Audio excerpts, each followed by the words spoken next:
देखिए आज का पहला सवाल क्या है। दो पाइप ए और बी एक टंकी को क्रमशः 22 घंटे और 33 घंटे में भर सकते हैं। उन्हें एक साथ खोला गया, लेकिन टंकी भरने से 3 घंटा पहले पाइप ए को बंद कर दिया गया। टंकी को भरने में दोनों पाइपों द्वारा कुल कितना घंटा लगेंगे? सॉल्व करते हैं। पहले क्या करेंगे कि टंकी ए 22 घंटा में भर सकता है, टंकी बी 33 घंटे में भर सकता है। दोनों का एलसीएम ले लेंगे। ये कुल सवाल में दिया हुआ है टंकी भरने से 3 घंटा पहले पाइप ए को बंद कर दिया गया।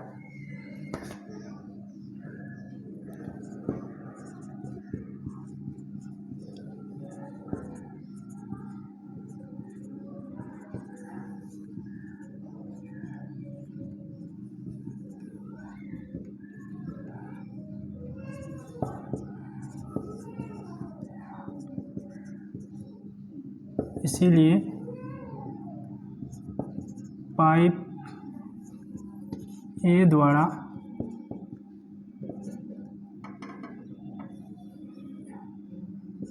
तीन घंटे में टंकी को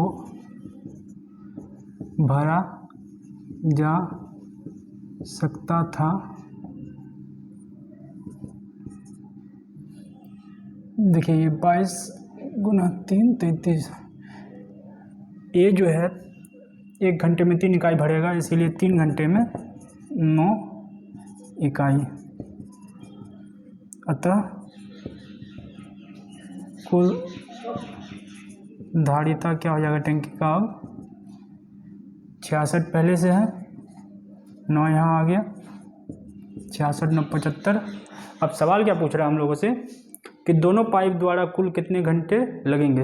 जब दोनों पाइपों को खोल दिया जाएगा तो टंकी भरने में कितना समय लगेगा? तो दोनों पाइपों द्वारा लगा समय क्या हो जाएगा? 75 इसको जोड़ देंगे, 3 और 2 5, तो हमारा क्या आ जाएगा? 15 घंटा।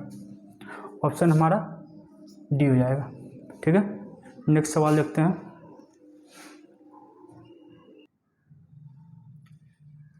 देखिए सेकंड सवाल क्या है। एक पेन 144 रुपया में बेचने पर अनुराग को क्रय मूल्य पर 1/7 की हानि होती है। 2 बार लिखा गया है, तो एक बार मिटा देते हैं, कोई बात नहीं, हो जाता है। यदि पेन 189 में बेचा जाता तो लाभ प्रतिशत क्या होता? इसमें देखिए क्या पूछ रहा है, लाभ प्रतिशत। एक पेन 144 रुपया में बेचने पर अनुराग को क्रय मूल्य पर 1/7 की हानि होती है। तो देखिए यहाँ पे जो है 7 को क्रय मूल्य मान लेंगे, क्रय मूल्य मान लेंगे 7, हानि हो रहा है 1, तो विक्रय मूल्य मान लेंगे 6।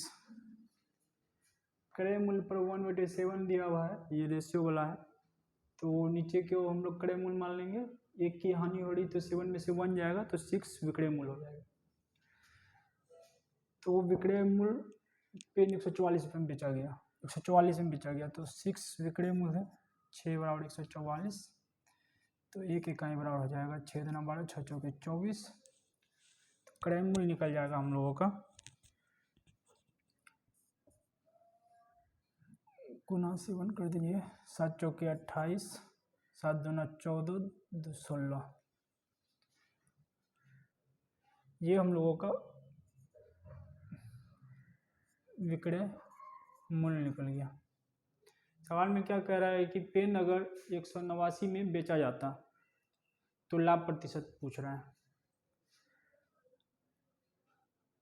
ये हम लोगों का क्रय मूल्य निकला है, ना कि विक्रय मूल्य। तो लाभ कैसे निकालेंगे? लाभ प्रतिशत, पहले लाभ निकाल लेंगे। 189 में बेचा जाता माइनस क्रय मूल्य 168 बराबर 9, 21 हो जाता। अब लाभ प्रतिशत देखिए कैसे निकालेंगे। लाभ प्रतिशत बड़ा होता है लाभ गुना 100 बटे क्रय मूल्य। क्रय मूल्य क्या है 168, 8 से कट जाएगा, 4 दूनी 25, आंसर आ जाएगा 12.5%। Option number B. लाभ प्रतिशत निकालने का यही तरीका होता है। जब भी लाभ प्रतिशत या हानि प्रतिशत निकालना हो तो नीचे में क्रय मूल्य, ऊपर लाभ या हानि गुना 100। ठीक है, सेकंड।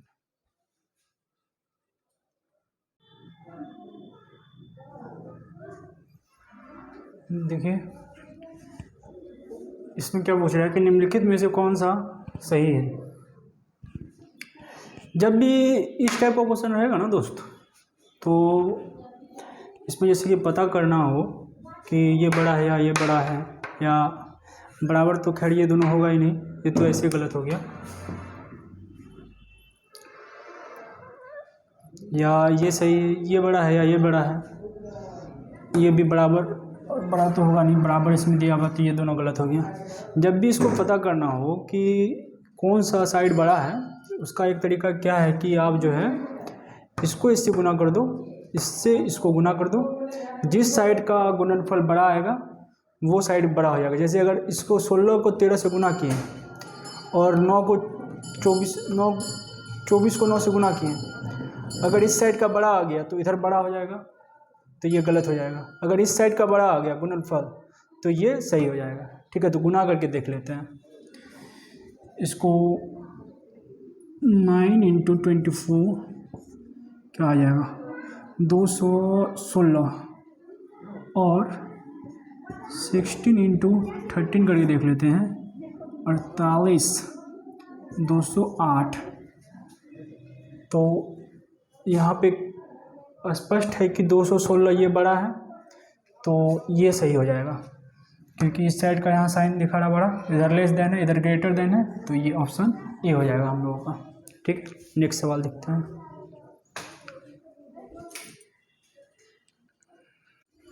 देखिए इस सवाल में क्या पूछ रहा है कि एक त्रिभुज जिसके शीर्ष इतना इतना और इतना है का क्षेत्रफल पूछ रहा है। तो इसके लिए फॉर्मूला आता है, ये मानिए कि त्रिभुज है ए बी सी, इसका दिया हुआ है मान 1 2, इसका मान दिया हुआ है -4 -3, इसका वैल्यू दिया हुआ है 4 और 1।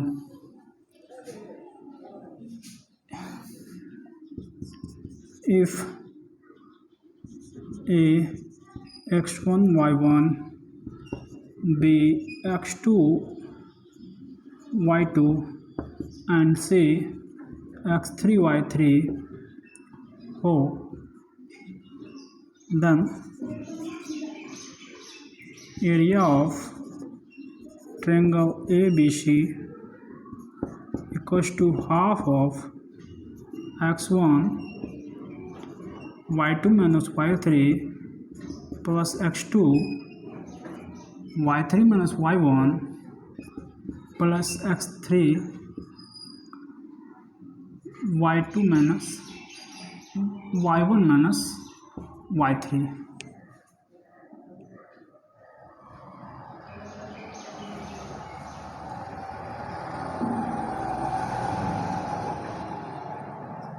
y1 minus y2।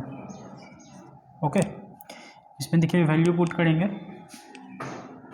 क्या दिया हुआ है 1/2, x1 दिया हुआ है 1, y2 minus y3, y2 minus y3 -3 -1 plus x2, x2 -4 है तो -4, y3 minus y1, y3 minus y1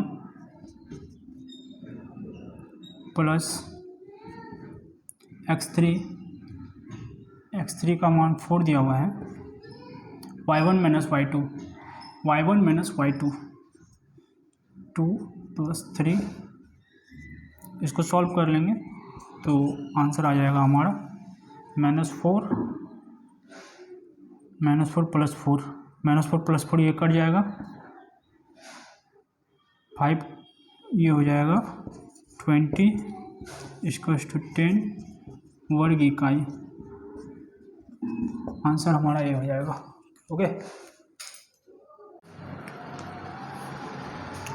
जब भी अंश और हर में दिया हो और उसका HCF या LCM पूछे, तो जैसे कि यहाँ पे HCF पूछ रहा है और ये फ्रैक्शन में है नंबर, जैसे कि अंश और हर में दिया हुआ है, तो इसका HCF पहले निकालेंगे। कैसे, तरीका क्या है उसका कि जो ये ऊपर के सारे डिजिट है उसका HCF हो जाएगा और नीचे के सारे डिजिट का LCM हो जाएगा, तो जो आएगा वो आंसर हो जाएगा। जैसे कि यहाँ अगर LCM पूछ रहा होता तो ऊपर के सारे डिजिट का हम लोग LCM निकालते और नीचे के सारे डिजिट का हम लोग HCF निकालते, ठीक है, तो वो हमारा वो आंसर होता।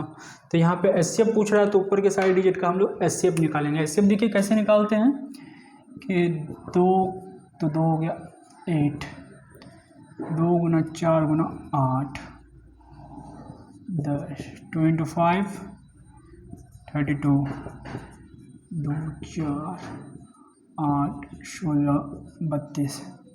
देखिए कि सब में कॉमन क्या है, सब में कॉमन ये 2 है, तो 2 हमारा LCM हो जाएगा, HCF हो जाएगा। HCF रहेगा ऊपर में, नीचे रहेगा LCM। तो ऊपर में तो 2 ही रहेगा, ये कंफर्म है, तो ये तो ऑप्शन नहीं होगा और ये भी ऑप्शन नहीं होगा। और नीचे देखते हैं, इनका अब LCM निकालते हैं। इनका LCM तो साफ दिख रहा है कि 81 होगा, तो ये हमारा बी ऑप्शन हो जाएगा। ओके,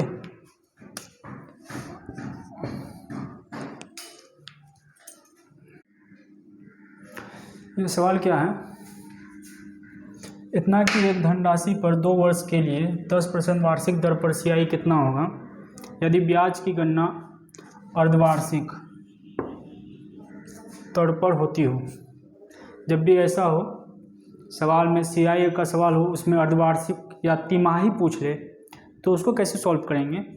तो जब भी ऐसा सवाल दे दिया हो कि अर्धवार्षिक हो, तो उसमें पहले क्या करना है हमें, पहले जो टाइम है, टाइम को 2 से गुना कर देंगे, टाइम को 2 से गुना कर देंगे अर्धवार्षिक में,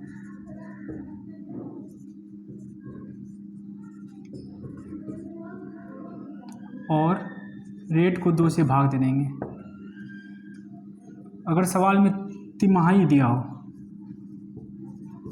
तिमाही में अगर पूछे तो टाइम में 4 से गुना कर देंगे और रेट में 4 से भाग दे देंगे, ठीक है।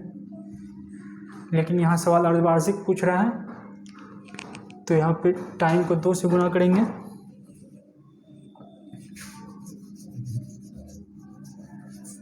टाइम हमारा क्या दिया हुआ है, टाइम दिया हुआ 2, चूँकि अर्धवार्षिक है तो इसमें और 2 से गुना करेंगे तो टाइम हो जाएगा 4 वर्ष। रेट हमारा क्या दिया हुआ है 10 वर्ष, चूँकि अर्धवार्षिक है तो इसको 2 से भाग देंगे तो रेट हो जाएगा 5%। अब इसका CI का फॉर्मूला क्या होता है, CI फॉर्मूला हो जाएगा मूलधन 1 + R/100 पे पावर 4, हमको ब्याज निकालना है, ठीक है। मूलधन दिया हुआ है 1,60,000,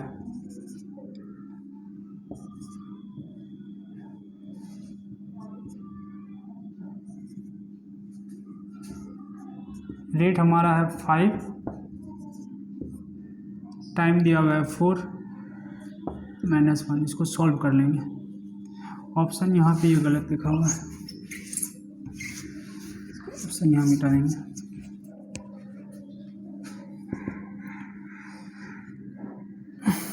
इसको यहाँ से गुना करेंगे तो क्या हो जाएगा 105/100, काट देंगे तो 2 × 5 = 10, 5 × 10 5 × 5, 5 × 10, तो ये हो जाएगा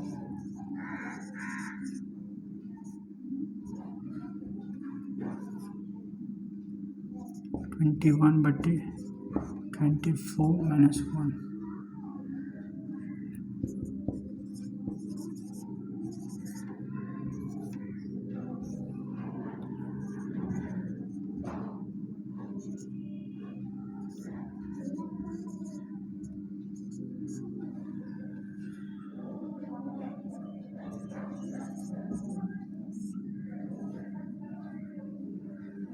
सॉल्व करने के लिए इसको इतना लिख दिए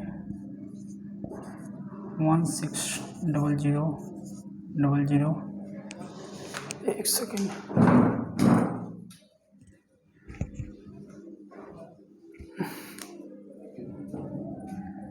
ए स्क्वायर माइनस बी स्क्वायर क्या होता है?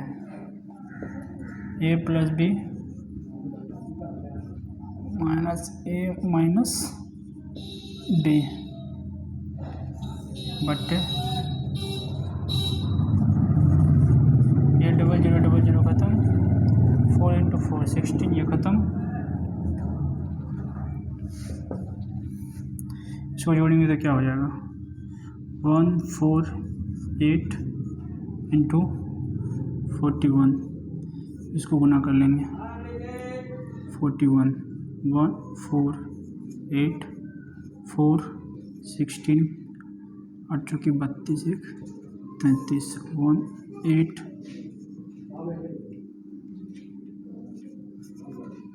इतना इसका आंसर हो जाएगा। ओके,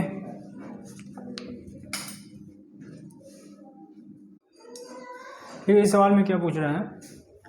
ABC एक टैंक से जुड़े हुए 3 नल है।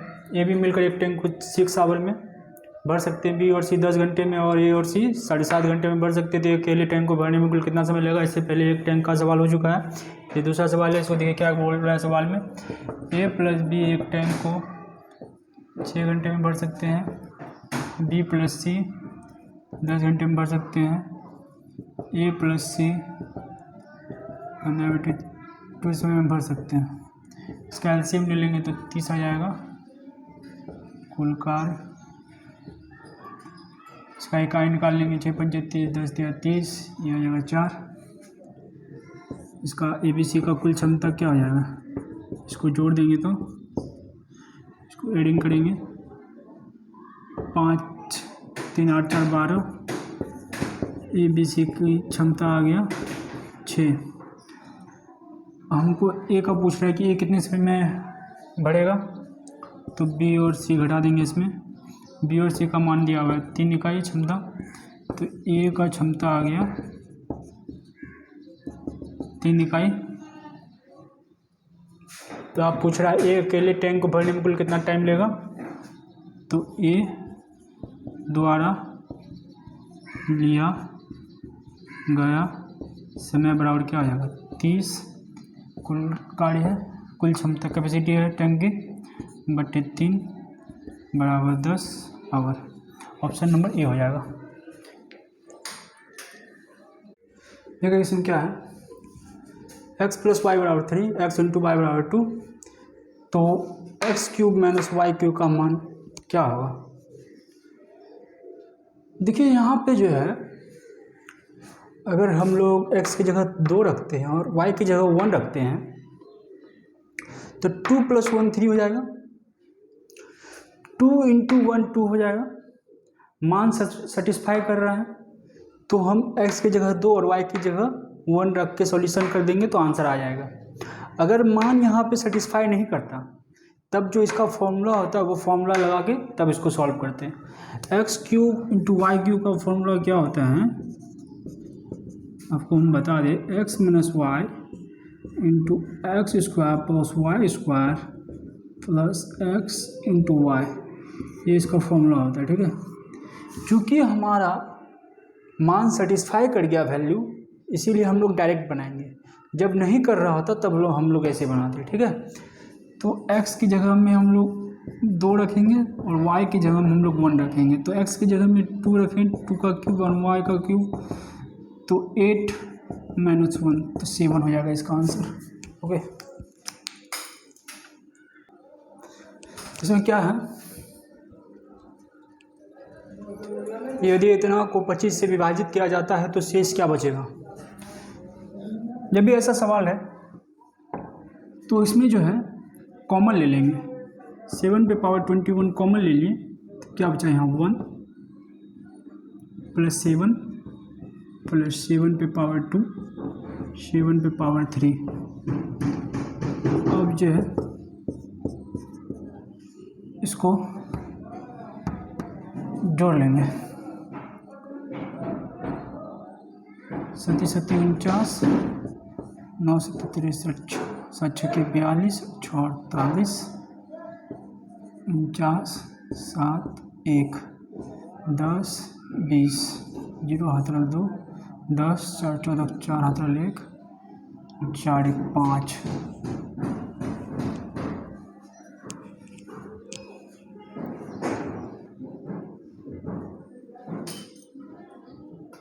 माफ कीजिएगा जरा, यहाँ कैलकुलेशन देखिए कि यहाँ पे जोड़ने के बाद 400 आएगा, ठीक है।